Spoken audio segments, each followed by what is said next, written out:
We're negotiating with Russia, Ukraine, trying to get that horrible situation over with. It's terrible. I've had very good talks with Putin, and I've had not such good talks with Ukraine. They don't have any cards, but they play it tough. But we're not going to let this continue. This war is terrible.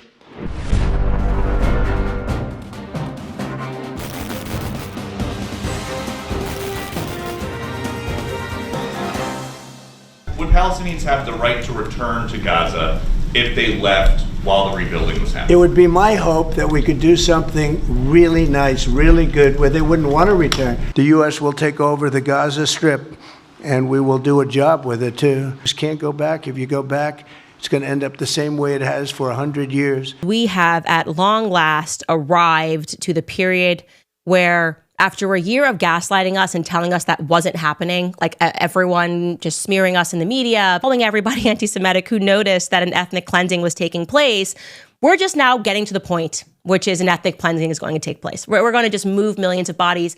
Hello again, ladies and gentlemen. I am Michael Matt, and this is The Remnant Underground. Now, she's right, of course, Candace Owens. Here on this show, we've been laying out the evidence for what's really been going on in Israel for a long time, for years actually. But you know what? We're not big enough.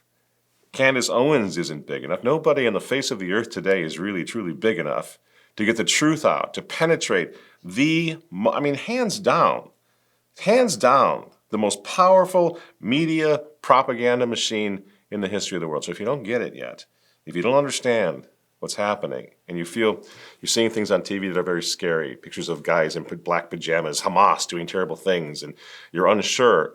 Understand, again, this is Wag the Dog. This is a powerful, powerful machine that you're up against, like never before seen in the history of the world, and we need to slow down, breathe, study, not that much, study a little bit, say our prayers, and you'll be able to see through it. I'm going to give you some hints tonight and some examples of exactly how you can get it right every time. Now on Ukraine, as I say, the jig is pretty much up. You know, the Ukrainian flag lapel pins that everybody was wearing a few years ago, or the avatars, they're all gone. Everyone has moved on now to the Israel avatar and lapel pin. Why? Because God's chosen people are doing God's holy work in the Holy Land, and we must support that because that's what we're being told on the TV by Christian Zionists, by conservatives, right? Well, here, by the way, let's just take a look at this. Here's what God's holy work in the Holy Land actually looks like.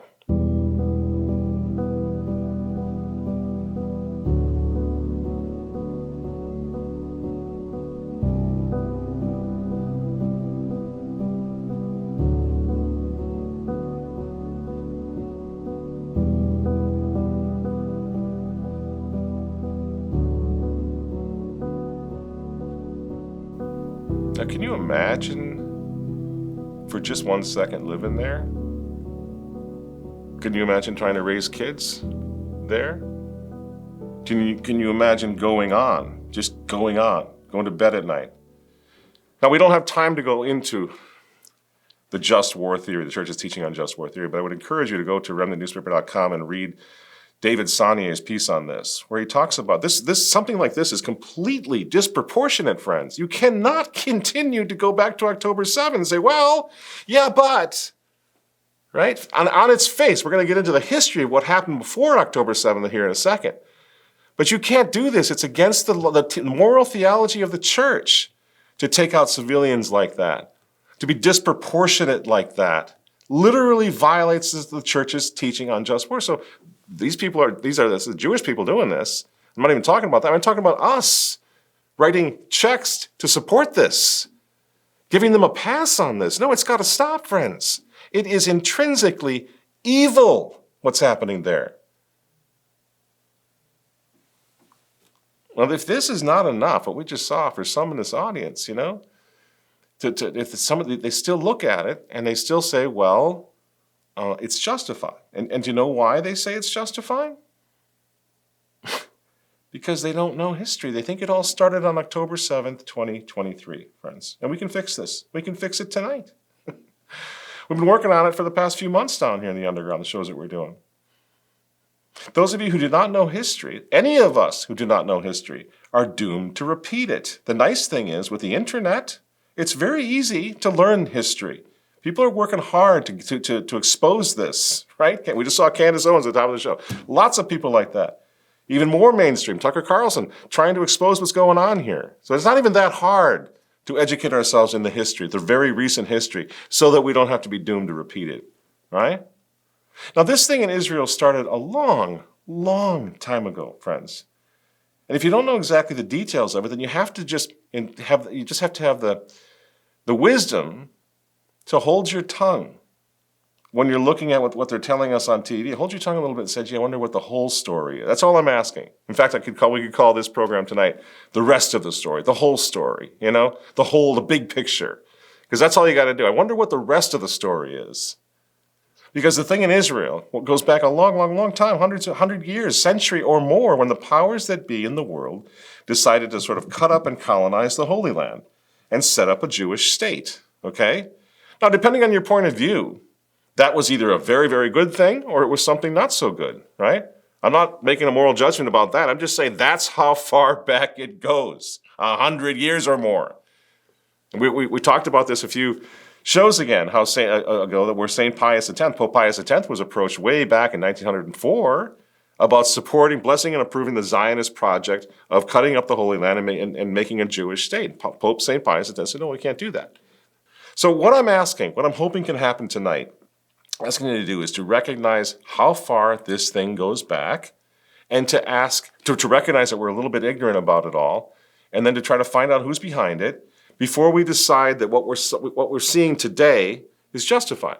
Here's a little clip that gives us just a very brief idea of how far back it goes and who's behind it. Jacob Rothschild, a name synonymous with wealth, power and influence, has long been associated with the creation of Israel. In November 1917, British Foreign Secretary Arthur Balfour sent a letter to the Second Lord Rothschild expressing the British government's support for a Jewish home in Palestine. This letter, known as the Balfour Declaration, changed the course of history for the Middle East and the Jewish people. The Balfour Declaration, a mere 67 words long, is a document that changed the course of history for the Middle East and the Jewish people. Sent on November 2nd, 1917 by British Foreign Secretary Arthur Balfour, it expressed the British government's support for the establishment of a Jewish home in Palestine. But why was this declaration addressed to the Rothschild family? To understand the significance of this choice, we must delve into the historical context of the time. The Zionist movement, which aimed to establish a Jewish homeland, was primarily a movement from Eastern Europe. However, there was no clear leadership or figurehead representing this movement. The British government, recognizing the need for a central address, turned to the Rothschild family. The Rothschilds were a prominent and influential family, known for their immense wealth and connections. They had a long history of involvement in various political and financial affairs. The historical reality is that what happened then with the Rothschilds and with the Balfour Agreement and so forth, this led to the displacement of some 700,000 Palestinians. I'm going to stop, and I'm going to say that again. Some 700,000 Palestinians were pushed out of their homes. Everybody's talking about the Israeli hostages right now, some of whom are unfortunately dead. Who killed them? Hamas says it was the Israeli airstrikes. Israel says Hamas brutally killed them and with their bare hands. Do you know what happened? Of course not. In the fog of war, truth is always the first casualty, and that's just the problem. But what we all know to be absolutely true, both sides, all sides, is the undisputed historical origin of the conflict. Whatever you think of it, this is the origin. That in 1948, Zionist militiamen violently forced over 700,000 Palestinians out of their homeland. Many of them were killed. Now on your screen right now, you're seeing the depiction of the true story of a Palestinian girl who watched her family members get gunned down in the courtyard of her own home. She eventually escaped to Syria, where she told her story. But hundreds of thousands of Palestinians have the same story to tell. They have the same memory. Now, does this justify everything that Hamas is doing right now? Of course not. But it does provide us with the context, the important and crucial context, without which there can be no understanding of what's really going on over there. Which means Israel can do whatever it wants, and you will go to your grave thinking they are on defense when in fact they are not. Now, if you want to really get the details on this, I would encourage you to look at Jewish sources out there right now who are talking about this. Dr. Gabor Mate, for example, goes into details. He's Jewish. He's a Holocaust survivor. His parents or grandparents were killed in the Holocaust. He's not a partisan guy with us, right, on that score. And yet he talks about these 700,000 Palestinians who were removed. In just 1947-48, there were tens of thousands of Palestinians massacred by the Israelis. So what does this lead to? This leads to generational resentment. Do you begin to see what point I'm trying to make here? Oh, they're terrorists. Hamas. I'm not going to say anything about Hamas. I'm just saying that some people could look at the Cristeros as terrorists. They could look at the Vendée as terrorists if you have a different political persuasion. They could certainly look at the American colonists who rebelled against England as terrorists, hiding behind rocks, shooting at the redcoats, right? So this is the kind of thing that we're talking about. Generational resentment over something that happened way the heck back in like 1948 that most Americans know nothing about. They just see the guys in the black pajamas on October 7th and they say it started then. It started then. And you got Marco Rubio, little Marco, going to Israel the other day. Sitting in Israel talking about the greatest threat to peace in the Mideast is Iran, while Israel's neighbors are completely torched. Their entire world has been turned into a parking lot full of rubble and dead bodies. And he's like, man, Iran is dangerous to the region. You see how angry and how infuriating it has to be to people who've lost their kids, their moms, their lives over there with USA bombs dropping out of the sky? You see why we have to speak up? Because people are refusing to look at history, at what actually happened. You don't have to look at history and say, oh, well, everybody, I can now see exactly who the good guys are and exactly who the bad guys are. The Palestinians are perfect, the Jews were bad. You don't have to do that. That comes later. I'm not talking about a moral evaluation here. I'm talking about a historical evaluation. A bunch of people got kicked out of their homeland. And now they're getting ready to get kicked out again. But again, the reason that so many Americans are on board is because we refuse to look at the history of what happened. Israel was never ready to accept the Palestinians as they are. Israel never acknowledged the crimes of the nakba, of the expulsion of Palestinians, and there is an unwillingness within Zionism to meaningfully challenge that extremism. There is an attempt, especially on the outside, to portray Zionism as something that should be beyond questioning even, something so obvious and benevolent. The Jewish people have a right to self-determination. How could one in any way challenge this? The question of why are you conducting war crimes against the Palestinian civilian population within a broader context of what is legally a regime of apartheid as designated by not only human rights groups inside Israel, not only international human rights groups, but also now the International Court of Justice. Would you rather have that conversation? Or why are you singling me out because I'm a Jewish state, you must be anti-Semitic? You're just like the Nazis. And of course, this is just scratching the surface. We've been coming out here week after week providing evidence like that. That and so much more of what many Jews are saying. So knock it off with your anti-Semitism nonsense. The Jewish commentators are leading the way in exposing the truth of what's going on here. We stand with them. If you want to tell those Jews to shut the hell up, man, about Netanyahu's regime, you're the anti-Semite, not me. Because I want to give these guys a chance to speak. These Jewish people who are sick and tired of people dying in their name in Israel. I completely agree with Netanyahu. The light will triumph over the darkness. He's just a bit confused as to what represents light and darkness. He's one of the darkest minds on the world stage right now. He dares quote prophecy. I'll give him prophecy. It says in the Tanakh, "Thou shalt not oppress a stranger, for you know the heart of a stranger, you who yourself strangers in Egypt." And what Netanyahu has devoted his career to is oppressing the other. And he dares prattle on about light. What we're witnessing there, and with Netanyahu, it's like with many other politicians, turn off the sound. Just listen to their body language. What you're seeing there is a person so alienated from his humanity, so committed to his ego,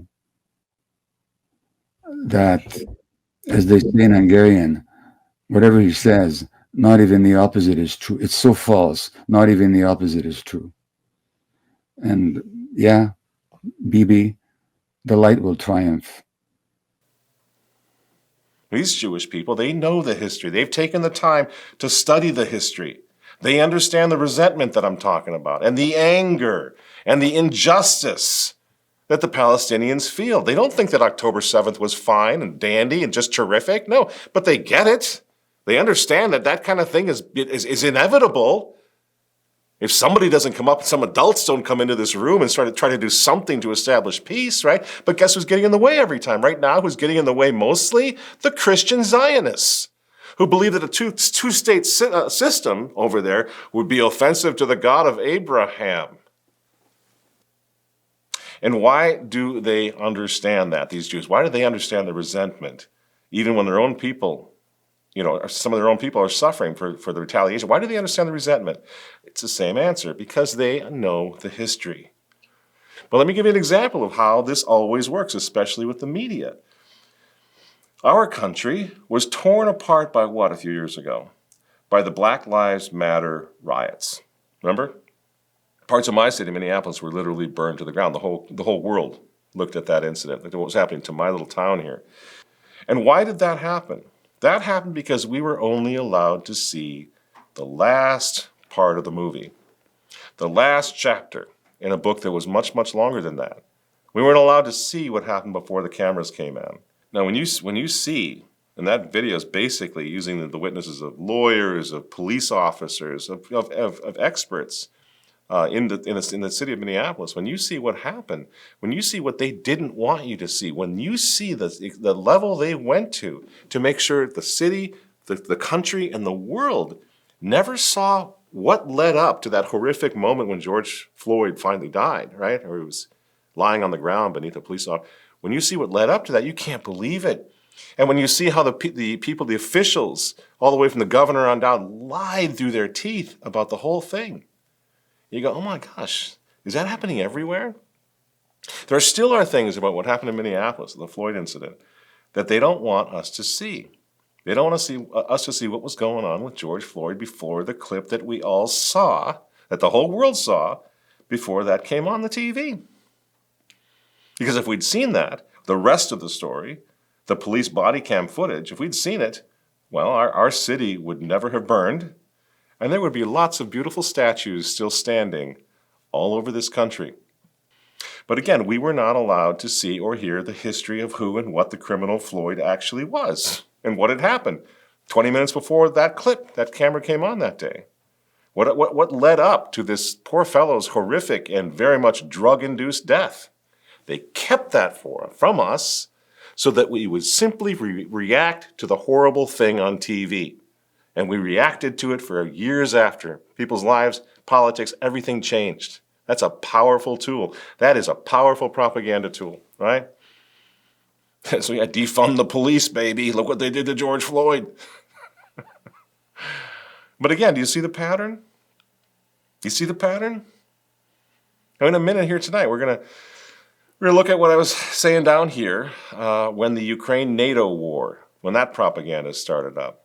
And once again, many of you in this audience, many mistakenly thought that that war started when? On February 24th, 2022. See the pattern? That's when they first made you aware of a civil war that had been raging in Ukraine long before that. Jeff Sachs takes it back to 1991, I think. Certainly you got to go back to 2014 with the color revolution that Obama and McCain set up, right? Well, long before February 24th, 2022. But the vast majority of people in this country, that's when they thought it started. And look at that horrible, evil Putin guy, man. He just invaded a country for no reason. He invaded Anatevka. He's trying to kill Tevye and the girls. Somebody's got to stop him. You see how dangerous that is? That is literally the mob at work, at the worst of it, because that's just a mob in a city center somewhere with some communist riling them up from a soapbox. That's a worldwide global mob getting worked up by the people on TV.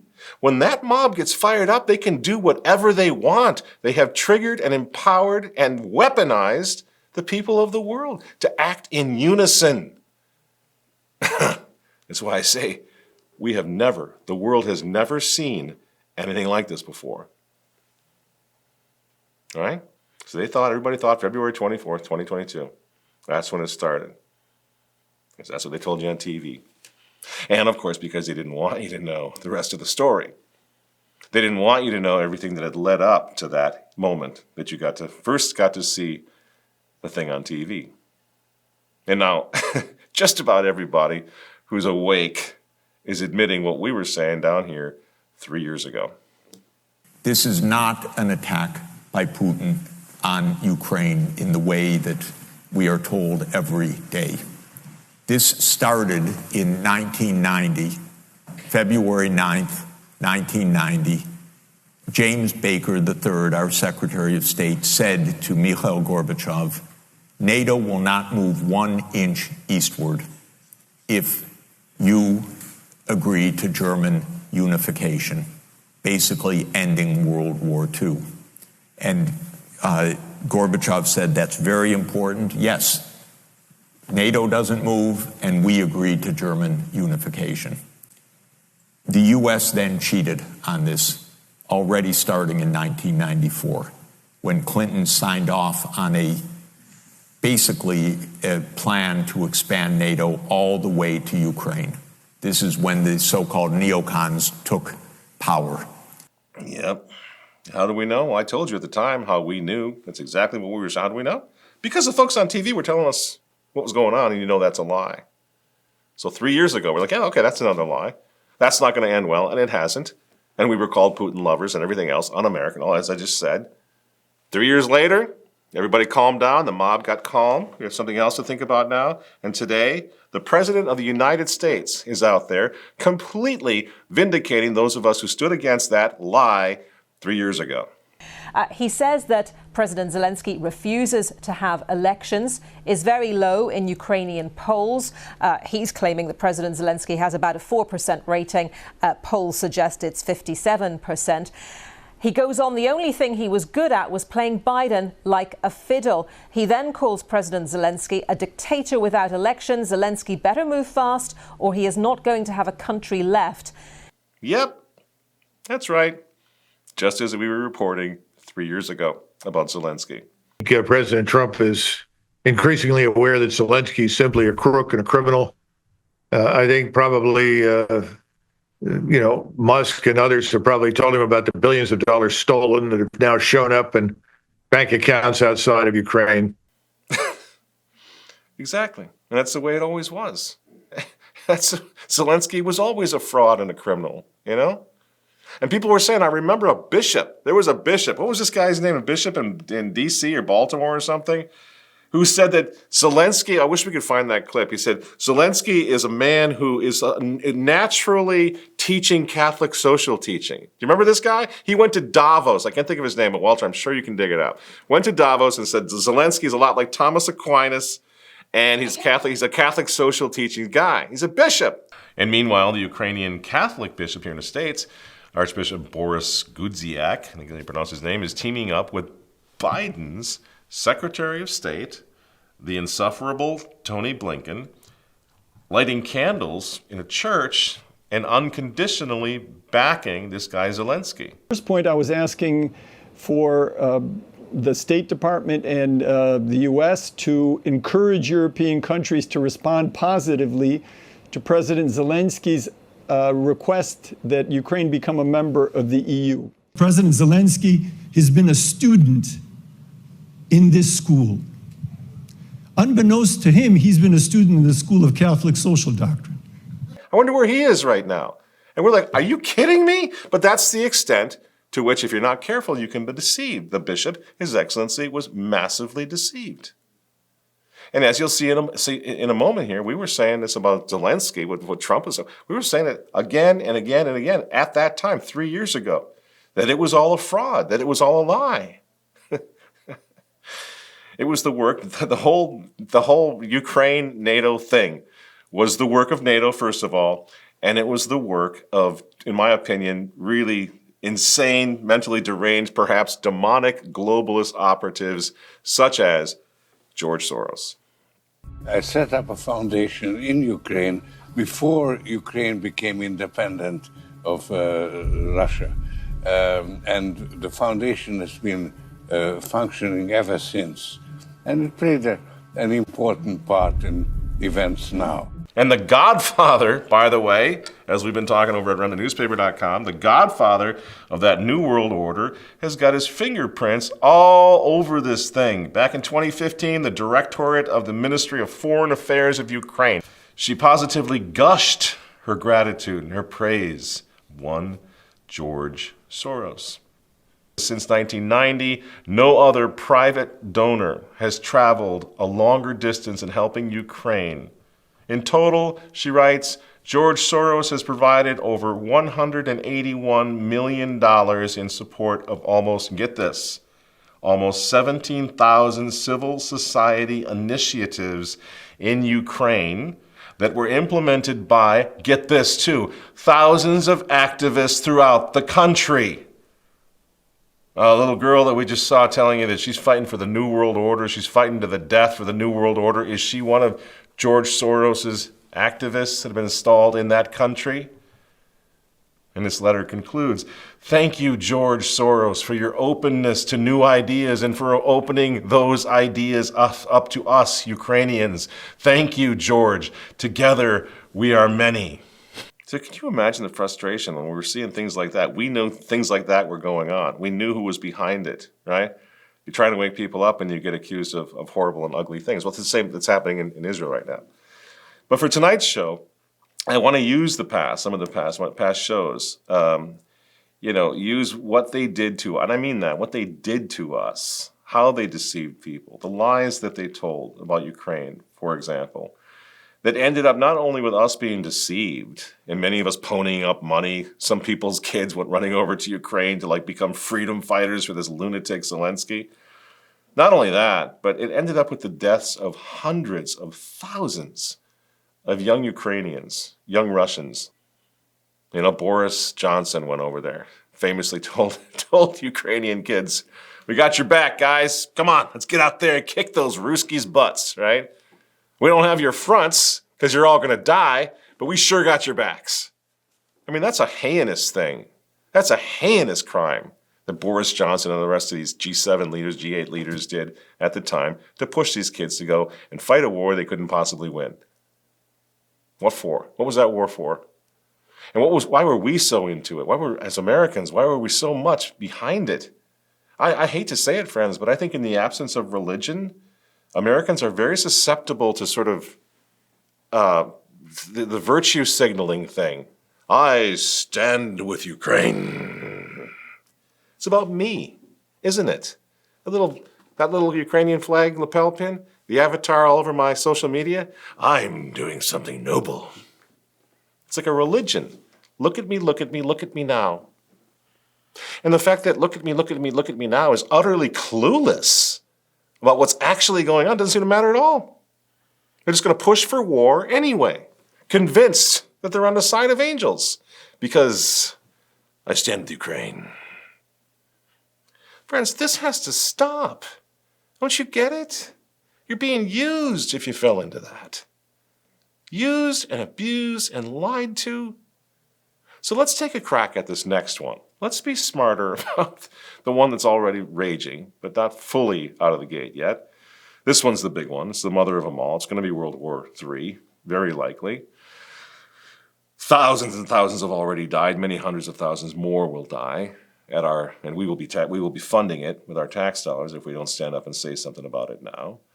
On this is the 3-year anniversary of the war in Ukraine. Let's talk about what they did then and apply what we learned from this to what they're doing now, okay? Let's take a look at what we were saying down here in the under. I'm going to just give you a few clips, a little longer than normal, but just a few clips. Let it wash over you. Remember how you felt when this was in the news every night, how deceptive it was, how convincing it was, right? How scary it was. Remember, fear is always a big part of this. But we're going to go back now to March of 2022, 3 years ago, right down here in the underground.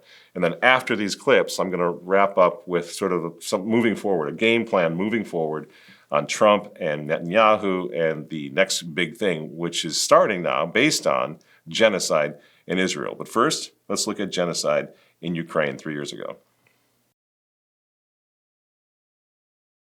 Good evening, ladies and gentlemen. I am Michael Matt, and this is The Remnant Underground. Now, they say that truth is the first casualty of war. But in the case of Ukraine, this is getting positively ridiculous. Let's see.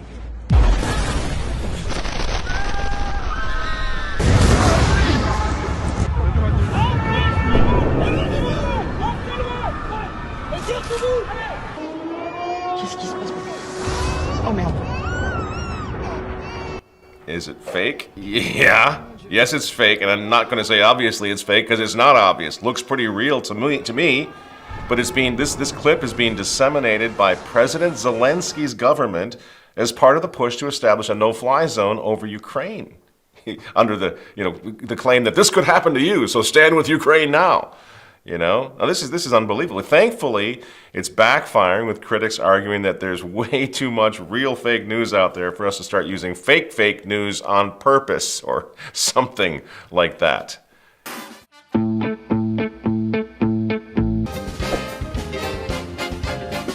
Anyway, he won his country's version of Dancing with the Stars. Yep, that actually is him dancing there. And here he is again, by the way, in even higher heels.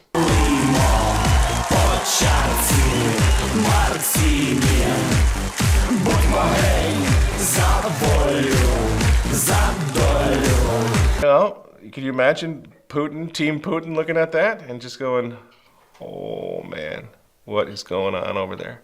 And by the way, thousands of people, thousands of Ukrainians, including Ukrainian diplomats, they were marching in Kyiv's 10th annual Gay Pride Parade this year.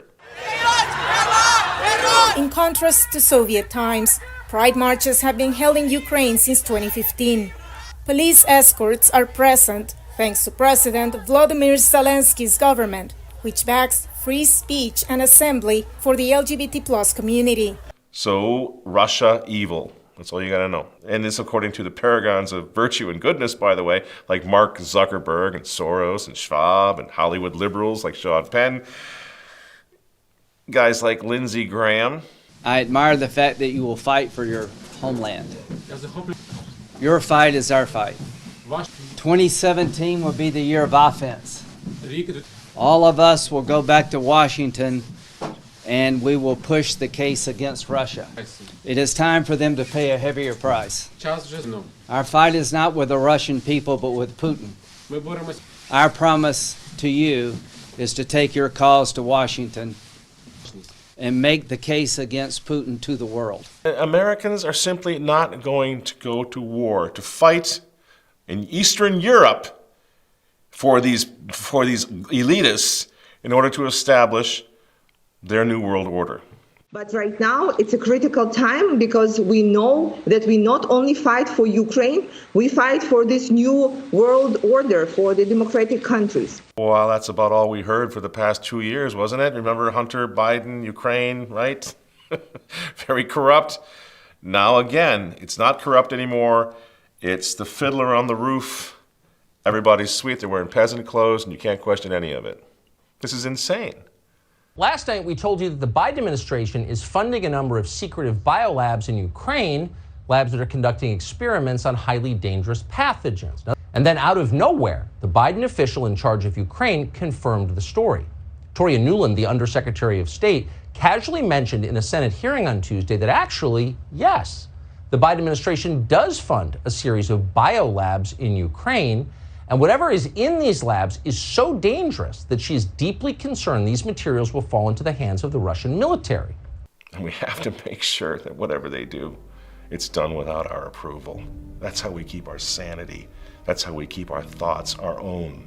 That's how we keep our freedom in here and in here. Do not let them recruit you. There is so much more going on here. You know this in your heart. The sad thing is, everyone now has swapped out the Ukrainian flag for the Israeli flag, and that's what we want to close on tonight. This is exactly the same kind of thing. We watch Fox News, man, okay? We know what's going on there. That one, we're not going to be fooled. We know, because we watch Fox. That war is justified because October 7th, that's where it all started. They told us that just last night on TV. What do you know, Michael Matt? Sean Hannity, he knows more. Right? It's the same thing happening all over again. Now, I don't expect, those of you who are still skeptical, I don't expect you to just take my word for it. You know, we're building a case week after week after week here to try to prevent World War III down there in the Middle East. I don't expect that what I say here tonight is going to absolutely necessarily slam dunk convince you. I'm really not even trying to do that. But what I do hope for tonight's program is that it just causes you, at least a few of you maybe, to get a little ticked off. A little angry by the realization of what they're doing to you, how they're manipulating you and all of us.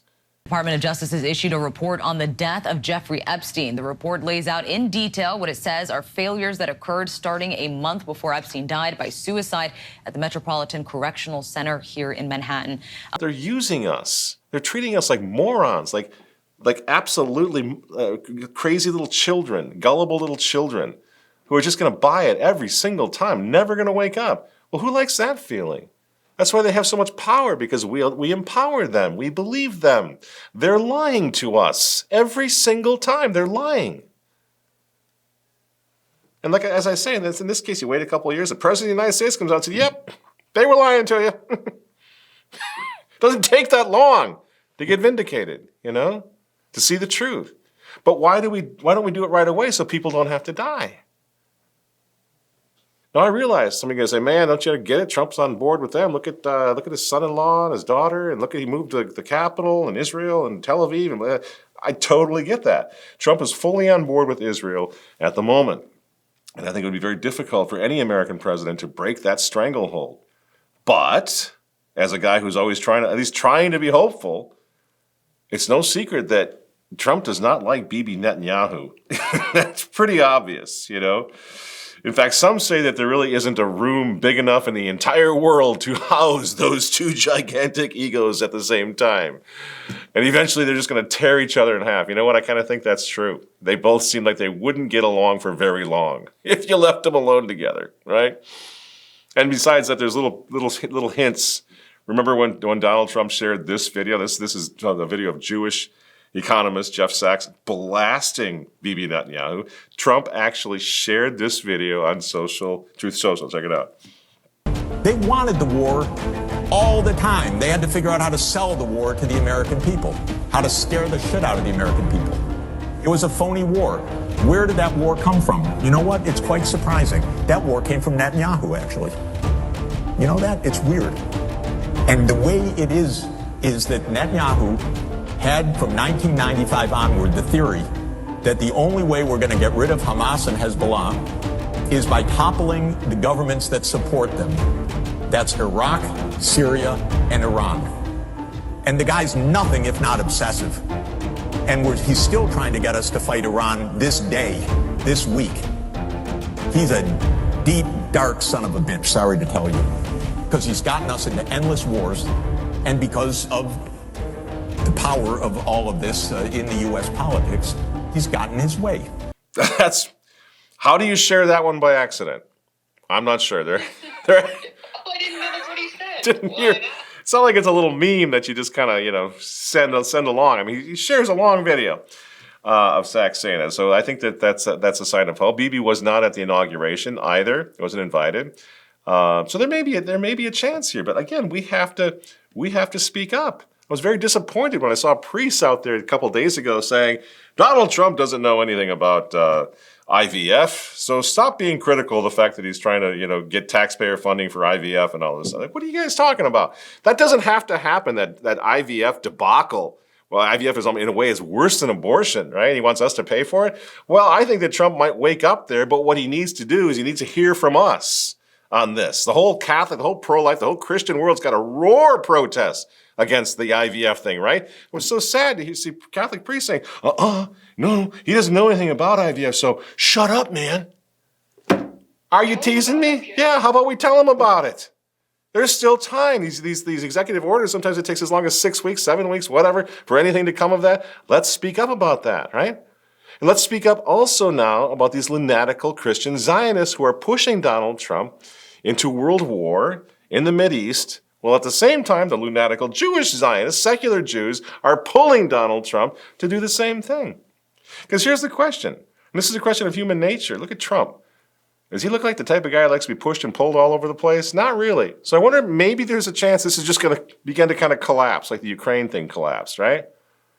What if all this begins to harm, this whole Israel thing begins to actually do harm to Trump politically? What do you suppose that personality does, Trump's personality, if it begins to jeopardize his ability to do what he wants to do? If his numbers begin to plummet over this, which they might, since the world really does hate Israel, what's going on in Israel right now, Trump's popularity may collapse even in the next few months, right?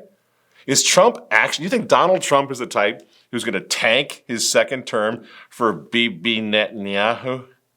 Do you really think so? Because I wonder. But we're going to see. We'll see. But all the more then, we need to make our voices heard right now. Kind of like a mantra down here. Like, stop with the fanboy nonsense. Like, be men, grow up. Pull up your big boy pants and let's go to war here. Let's help Trump understand what we want him to do. We can't just sit back and let the world go to war for Zionism and their push to the Zionist, Christian, or otherwise, their push to make the world ready for the Messiah. Because you know what? The Messiah already came. Newsflash. The Messiah already came. His name is Jesus Christ. He's the Son of God. He's the second person of the Blessed Trinity, true God and true man. He's the King of heaven and earth and all things. So what are we talking about? Messiah's going to come? He already did. What if this Messiah that we're waiting for now, according to the Zionists, what if it's the anti-Christian Messiah? What if it's the Antichrist that these crazy Christian Zionists can't wait to come out of the rapture? Can you imagine? We're going to get into that next week. But in the meantime, if we learn anything from the past, how many years of globalist deception throughout the whole world, if we learned anything, it's that whatever we see on the TV is a lie. Whatever we see on TV is fake and gay. Whatever we see on TV is propaganda. COVID, George Floyd, Operation Warp Speed, wear a mask, close the churches, stay 6 feet apart, Ukraine, Putin is a KGB thug, and now genocide in the Holy Land. All of it. The avant-garde of Antichrist controls all of it, controls the news.